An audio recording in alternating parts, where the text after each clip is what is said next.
दोस्तों, कैसे हैं आप सब। उम्मीद है कि आप सब ठीक होंगे।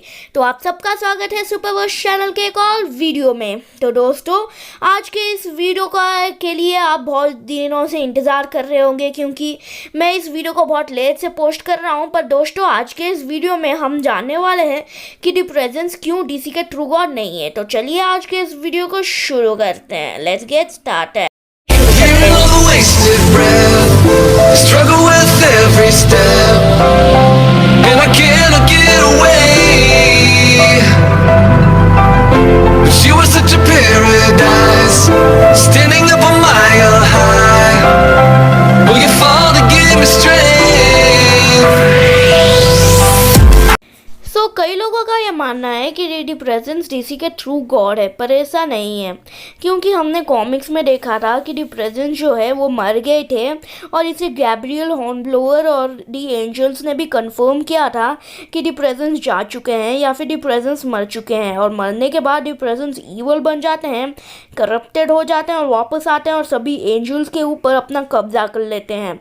बेसिकली होता कुछ इस तरह है कि द प्रेजेंस जो है गैब्रियल के माइंड के ऊपर कंट्रोल करके उसे क्रिएशन के स्वॉर्ड की मदद से खुद को मार देते हैं और बाद में इलेन बेलॉक को नया प्रेजेंस बना देते हैं, और जिसके बाद वो ईवल बन जाते हैं। और जब वो वापस आते हैं तब वो करप्टेड और भी ज़्यादा स्ट्रॉन्ग होके आते हैं, पर वो उस वक्त ईवल बन चुके थे। और तो और द प्रेजेंस ठीक से ओमनिसियन भी नहीं है, वो कम्प्लीटली ओमनिसियन नहीं है, क्योंकि द एलेन बेलॉक जो है द प्रेजेंस से कई चीज़ें छुपा पाई थी और द प्रेजेंस लूसीफर के फीलिंग्स को समझ नहीं पाए थे। इसी कारण से उन्होंने लूसीफर से खुद अपने फीलिंग्स पूछे थे। और इलेन बेलक ने यह भी कहा था कि अगर वो चाहे तो द ट्रू प्रेजेंस को हरा सकता है, कि the evil presence. Basically evil presence जो है वो प्रेजेंस ही है जो करप्टेड और ज़्यादा स्ट्रॉन्ग होके आए थे। और लूसीफर ने भी ये कहा था कि अगर इलेन चाहे तो तुम्हें हरा सकती है। और लूसीफर ने यह भी कहा था कि गैब्रियल हॉर्नब्लोअर भी उसके पावर लेवल्स के बियॉन्ड है। अब कुछ लोग ये बोलते हैं कि वो दी प्रेजेंस नहीं थे, लेकिन प्रेजेंस ना होने के बावजूद भी वो दी प्रेजेंस जितने पावरफुल थे, क्योंकि उनके पास द प्रेजेंस की पावर्स और लूसीफर की पावर्स दोनों की पावर्स थी, जिस कारण से वो नॉर्मल प्रेजेंस से भी ज़्यादा पावरफुल थे। अब बेसिकली वो द प्रेजेंस ही थे, पर लूसीफर ने कहा था कि तुम मेरे फादर नहीं हो, क्योंकि उसके अंदर द प्रेजेंस के प्रिंसिपल्स नहीं थे, द प्रेजेंस के हैबिट्स वो सब नहीं थे, क्योंकि वो करप्टेड हो गया था।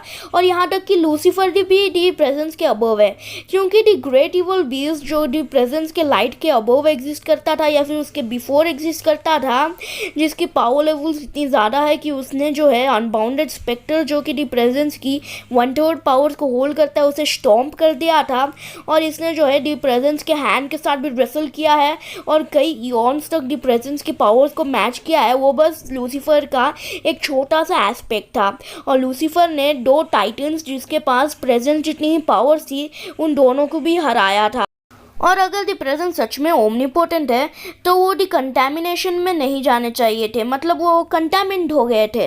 पर अगर कोई ओमनीपोटेंट है तो उसे कंटामिनेट नहीं होना चाहिए या फिर उसे हर्ट भी नहीं किया जा सकता। वेरएस लूसीफर मॉर्निंगस्टार ने क्लियरली जो है दी इवल प्रेजेंट को हर्ट भी किया था और उसे दी स्वॉर्ड ऑफ क्रिएशन की मदद से कई हज़ारों टुकड़ों में काट दिया था और उसे हरा दिया था, जिससे तुम समझ सकते हो कि अगर कोई ओमनीपोटेंट बीइंग है और अगर वो ओमनीपोटेंट है उसे कैसे मारा जा सकता है या उसे हर्ट किया जा सकता है। इसका बस एक ही रीज़न है कि दी प्रेजेंस एक्चुअली में ट्रू ओमनीपोटेंट नहीं है।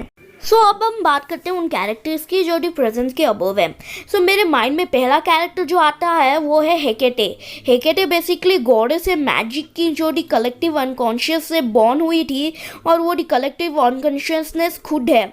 और सर्स जिसके पास हेकेटे की 150 पावर थी वो 1 विथ कलेक्टिव अनकॉन्शियस हो गई। और बेसिकली द प्रेजेंस जो है द कलेक्टिव अनकॉन्शियसनेस के बिलो है, क्योंकि उसने इस बात को कंफर्म किया था कि वो एक्सटर्नल फोर्सेस द्वारा क्रिएट किया गया था और उन्हीं एक्सटर्नल फोर्सेस द्वारा वापस से रीशेप किया गया था। बेसिकली द प्रेजेंस यहाँ पर ह्यूमंस के कलेक्टिव अनकॉन्शियसनेस या फिर उनके जो है कलेक्टिव ड्रीमिंग को जो है बोल रहा है, जिसे हमने द स्टोरी ऑफ 1000 कैट्स के स्टोरी में देखा था, जहाँ पर हज़ारों ह्यूमंस आपस में मिलकर कैट्स जो पहले बहुत बड़े थे उन्हें बहुत छोटे बना देते हैं। और ड्रीम ने भी कहा था कि सभी गॉड्स का बर्थ जो है वो ड्रीमिंग में हुआ था, जो बेसिकली कलेक्टिव अनकॉन्शियसनेस है। और राइटर्स ने भी इस बात से कंफर्म किया था कि the presence the collective unconsciousness से ही शेप्ड हुए थे, और हेकेटे खुद द कलेक्टिव अनकॉन्शियसनेस है।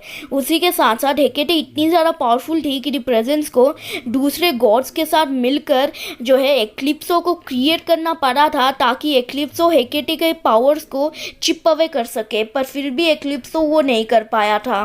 और वंडर वुमन विचिंग आर या विचमार्क वंडर वुमन, जिसके पास बस हेकेटे की 1/5 पावर थी, वो फिर भी इतनी ज़्यादा ओवर पावर थी कि वो जो है अर्थ के ऊपर जितने भी गॉड्स चल चुके हैं, जिसमें द प्रेजेंस भी आते हैं, उनसे भी ज़्यादा पावरफुल हो गई थी। उसी के साथ साथ हेकेटे को ही जो है डीसी मल्टीवर्स का ट्रू क्रिएटर बताया गया था, वो भी खुद डॉक्टर फेट के द्वारा, जो द प्रेजेंस से मिल चुके हैं। और हमारे लिस्ट का अगला कैरेक्टर है अपसाइड डाउन मैन, जो बेसिकली हेकेटे का ऑपोजिट है, जो दी डार्क मल्टीवर्स में बॉर्न हुआ था।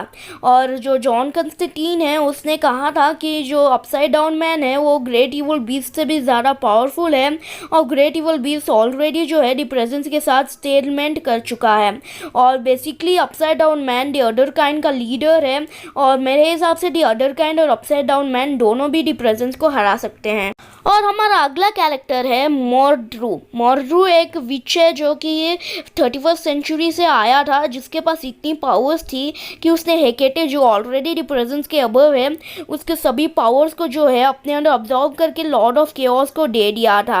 और जताना ने जब कहा था कि तुम अदर काइंड से डरना चाहिए, तब उसने कहा था कि दी अदर काइंड को उनसे डरना चाहिए, क्योंकि वो चाहे तो दी अदर काइंड को बड़े ईजिली हरा सकता है जो द प्रेजेंस के अबव है। उसी के साथ साथ हमारा दूसरा कैरेक्टर है प्रलया। प्रलया बेसिकली जो है उसी के अंदर से कई बार ड्रीमिंग यानी दी कलेक्टिव अनकॉन्शियसनेस और हेकेटे उसी के अंदर कई बार बॉर्न हुए हैं और कई बार मर चुके हैं, और वो डीसी के दी क्रिएटर और दी क्रिएशन के बियॉन्ड एग्जिस्ट करते हैं और उसके ऊपर प्रीडेट करते हैं। और नेक्स्ट कैरेक्टर डीसी यूनिवर्स से हमारा हिंदू वर्जन ऑफ ब्रह्मा। अब देखा जाए तो डीसी ने ये बहुत अच्छी किया। मैंने जितने भी कॉमिक्स पढ़े मार्वल डीसी में, उनमें जो है हिंदू गॉड्स को स्काई फादर लेवल बताए गए हैं, थॉर और इन सब से रिलेटेड। पर डीसी का जो गॉड है ब्रह्मा, वो जो है दी ड्रीमिंग और पूरे पूरे प्रलया और डीसी को ड्रीम करता है, और दी प्रलया भी जो है डीसी ब्रह्मा का ही एक ड्रीम है। इसी कारण से प्रलया को दी सी ऑफ ब्रह्मा बताया जाता है। हमारा अगला कैरेक्टर है लॉर्ड शिवा। अब लॉर्ड शिवा बेसिकली हमारी इस लिस्ट में इसीलिए है क्योंकि ये बताया गया था कि ब्रह्मा, विष्णु और शिवा में शिवा ही सबसे ज़्यादा पावरफुल है, यानी कि ये ब्रह्मा के भी बियॉन्ड है, जो ऑलरेडी दी प्रेजेंस के बियॉन्ड एक गॉड है। और हमारा अगला कैरेक्टर है milkman man. Basically milkman man जो है रेक्टॉन कॉर्पोरेशन का दी वर्जन ऑफ सुपरमैन है, और इसकी पावर्स इतनी ज़्यादा है कि इसने खुद दी रेक्टॉन कॉर्प्स को भी हरा दिया था, जो दी फाइनल हेवन में रहते हैं, जो दी डीसी के क्रिएशन को एज फिक्शन व्यू करते हैं, और जिनकी पावर लेवल्स ऑथर जितनी हैं और वो ऑथर लेवल कैरेक्टर्स हैं। मिल्कमैन मैन ने उन्हें हरा दिया था। और मैं बता दूं कि रेक्टॉन कॉर्प्स चाहे तो डीसी के ऊपर के सभी नैरेटिव्स को इरेज कर सकते हैं, उसी के साथ साथ वो डीसी के नैरेटिव गॉड दी प्रेजेंस को भी इरेज कर सकते हैं। और हमारा अगला कैरेक्टर है दी स्वैम्प थिंग।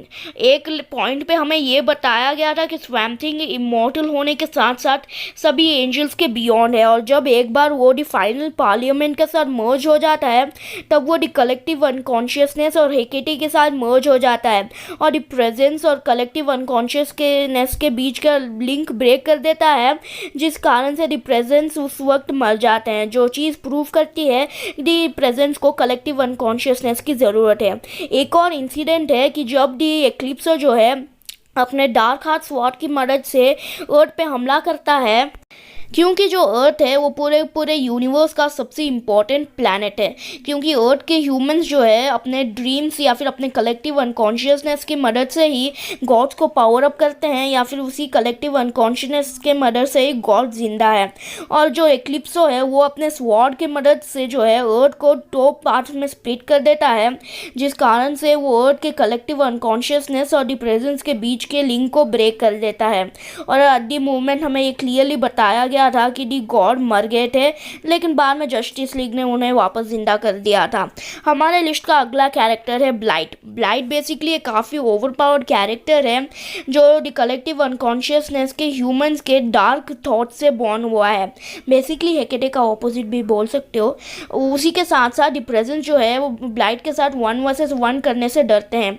इसी कारण से उसने ज़ोरियाल को भेजा था ब्लाइट को हराने के लिए, पर ब्लाइट को जो है द प्रेजेंस मार नहीं सकते, पर क्योंकि ब्लाइट उनका ऑपोजिट है। पर ब्लाइट चाहिए तो दी प्रेजेंस को मार सकता है और उसने ज़ोरियाल को भी बड़े इजीली ओवरपावर्ड कर दिया था। हमारे लिस्ट का अगला कैरेक्टर है D creator. D creator the presence का शैडो है जो दी प्रेजेंस के क्रिएशन में सभी चीज़ों को अंडन करता है। अब ये रियल वर्ल्ड में भी एक कंसेप्ट है, पर कई लोगों ने मिलकर डी क्रिएटर को रोक दिया था। अब मुझे लगता है कि अगर डी क्रिएटर को रोका नहीं गया था तो वो दी प्रेजेंस को भी अनमेक कर सकता था। ये बस मेरा ओपिनियन है। सो नेक्स्ट हमारे लिस्ट में है अहिल the god of super heroes. ये है द लिटरल गॉड है सुपर हीरोज का। ये एक ओमनीपोटेंट बीइंग है जो रेक्टॉन कॉर्प्स के लिए गॉड के समान है और रेक्टॉन कॉर्प्स ऑलरेडी डीसी के अबव है। और अहिल जो है वो सभी super hero narratives including story of Superman का फादर है और इसी से स्टोरी ऑफ सुपरमैन और सभी सुपर हीरोज के नरेटिव्स निकले थे, जिसके अंदर बैटमैन, सुपरमैन और वंडर वुमन जैसे सुपर हीरोज भी इंक्लूडेड है। और द रेक्टॉन कॉर्प्स बेसिकली उनके अहिल के लिए कुछ भी नहीं है। उसी के साथ साथ हमारे लिस्ट का अगला कैरेक्टर है दी एम्प्टी हैंड। अब बेसिकली जो दी एम्प्टी हैंड है वो कंफर्म किया गया था कि वो हम रीडर्स है, खुद इंटरव्यू और कॉमिक्स दोनों में। दी एम्प्टी हैंड ने बड़े इजीली मल्टीवर्स 2 को वाइप आउट कर दिया था। एम्प्टी हैंड ही रीज़न है सभी रेक्टॉन्स के लिए। उसने जो है अर्थ 42 के हीरोज़ के ऊपर कंट्रोल कर लिया था और वो दी जेंट्री का लीडर है। और दी जेंट्री जो है रेनबो ब्रिज के बियॉन्ड आए थे। The rainbow bridge basically monitor sphere का लास्ट एज है और उसके बियॉन्ड आए थे। और इनफैक्ट निक्सूटॉन भी दी जेंट्री का ही एक पार्ट बन गया था। और उसी के साथ साथ हमारे लिस्ट का अगला कैरेक्टर है दी स्पाइडर क्वीन। अब बेसिकली दी स्पाइडर क्वीन जो है उसी ने ही दी प्रेजेंस को क्रिएट किया था जब वो 3 रेलम्स को जो है आपस में जोड़ रही थी और बड़ी बारकर ने जो है दी स्पाइडर क्वीन को हरा दिया था। सो मुझे लगता है कि ये दोनों प्रेजेंस के अबव है। और हमारे लिस्ट का अगला कैरेक्टर है दी लेवाइथन, जो बेसिकली एक कैरेक्टर नहीं है, एक लिविंग हायर की है। एक लिविंग हायर की है इन्फिनाइट स्टोरीज का, जिसके अंदर एक स्टोरी के लेयर के अंदर दी प्रेजेंस गॉड है। सो ये ऑब्वियसली दी प्रेजेंस से सुपीरियर है। और जो कई लोग ये बोलते हैं ना कि द सोर्स द प्रेजेंस है और इसी कारण से ये उन सब से अबव है एक्सेट्रा एक्सेट्रा, ये हमें बताया गया था कि द सोर्स जो है एक ऐसा बीइंग है जिसे लूसीफर ने कभी मीट ही नहीं किया था, ना ही सोर्स ने, जबकि इन दोनों ने द प्रेजेंस से पहले ही मीट कर दिया था। और मॉनिटर्स ने ये कहा था कि सोर्स जो है वो ओवर मॉनिटर या ओवरवॉइड है और क्रॉनिकल ने भी डेथ मेटल्स में इस चीज़ को कन्फर्म किया था। द प्रेजेंस लूसीफर के बियॉन्ड नहीं है क्योंकि वो लूसीफर को कुछ भी नहीं कर सकते उसके परमिशन के बिना। जो चीज़ इस चीज़ को प्रूव करती है कि लूसीफर द प्रेजेंस के बियॉन्ड है पावर लेवल्स में।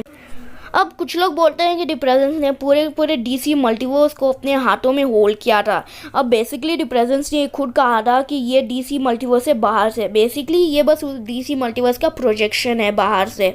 उसी के साथ साथ फाइनल क्राइसिस में हमें ये बताया गया था कि तब तक द प्रेजेंस नहीं मर सकते जब तक द स्पेक्टर और रेडियन मर ना जाए। और नेक्स्ट सीन में हम देखते हैं कि मैंड्रैक ने स्पेक्टर और रेडियन को मार दिया था।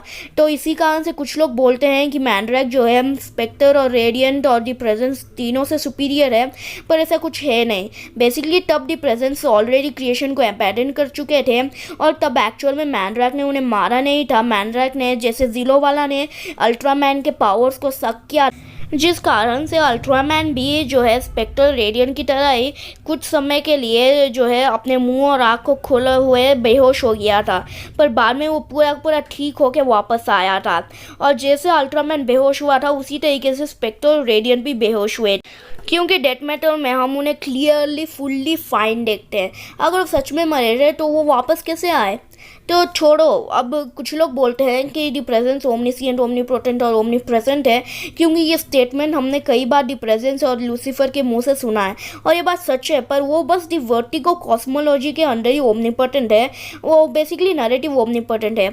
अब बेसिकली फिक्शन में ओमनीपोटेंस एग्जिस्ट ही नहीं करती, जिसके बारे में मैं अपने किसी वीडियो में बात ज़रूर करूँगा। फिलहाल जो है अगर द प्रेजेंस सच में डीसी के सुप्रीम बीइंग है तो द सिल्कमैन जो द प्रेजेंस के द्वारा क्रिएट ही नहीं किया है वो क्यों एग्जिस्ट करता है। अब तुम ही खुद ही सोच लो, अगर तुम गॉड हो तो सभी चीज़ें तुम्हारे द्वारा क्रिएट होने चाहिए ना। पर सिल्कमैन जो है द प्रेजेंस के क्रिएशन के पहले ही एग्जिस्ट करता था और वो द प्रेजेंस के द्वारा क्रिएट ही नहीं किया गया है। इसका बस एक ही मतलब है कि द प्रेजेंस डीसी के ट्रू गॉड नहीं है और वो डीसी के सुप्रीम बीइंग भी नहीं है। ऊपर से एक कॉमिक में हमें ये भी बताया गया था कि एक ऐसा रेलम है जो द प्रेजेंस के रीच के बियॉन्ड है, क्योंकि उसी रेलम में लूसीफर जो है एंटर करता है। अब खुद ही सोच लो, द प्रेजेंस सुप्रीम गॉड है, उसी ने सभी रेलम्स को क्रिएट किया है, तो उसके रीच के बियॉन्ड कौन सा रेलम हो सकता है। इसका बस एक ही मतलब है कि द प्रेजेंस डीसी के सुप्रीम बीइंग नहीं है, और इसी बात को क्लियर करने के लिए मैंने इस वीडियो को बनाया था। तो दोस्तों अगर आप मुझसे अग्री करते हैं तो मेरे इस वीडियो को लाइक कीजिए, मेरे इस चैनल को सब्सक्राइब कीजिए, and still then farewell and good bye.